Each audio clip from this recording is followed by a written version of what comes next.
I'm not bad-mouthing. What I'm saying is that you need balance in your life. That means when you go to parties, you also should go to rallies. That when you go to the fashion show, you should also go to meetings. That because you read those magazines, the hair magazines, you should also read magazines about what's going on politically in your country, in your city, in your state. That you should stay abreast of what's happening. Guess what? Everybody else is doing that. You see them people you watching on TV, they doing that.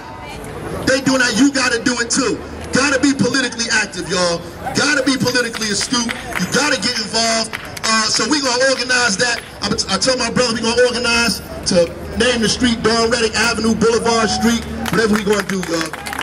But we need y'all to be out there. And if somebody says it shouldn't happen, we need you to be there saying it should happen. And if the ordinance was passed, that all of them stores needed an armed guard, there would have been a cop inside of that Chinese restaurant the night that happened. If the mayor didn't veto that ordinance, there would have been a cop inside of the Chinese restaurant the night that thing happened. I'm going to say it again. If the mayor would not have vetoed that ordinance, there would have been a cop inside of the Chinese restaurant that night. Here's the sad thing, though.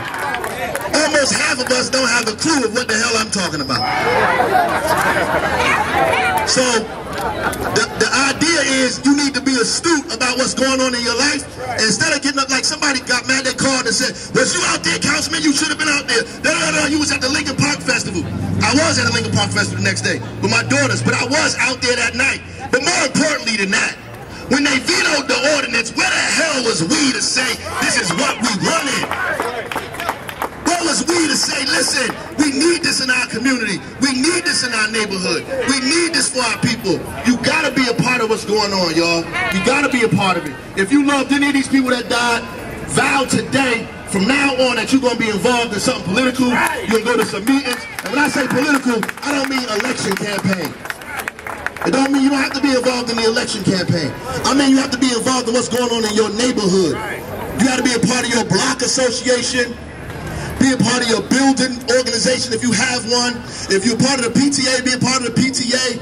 Any organization that's in the community, vow to be a part of it. Find out what's going on in your neighborhood and your streets. And I'm going to tell you this, stop giving love to psychopaths in our community.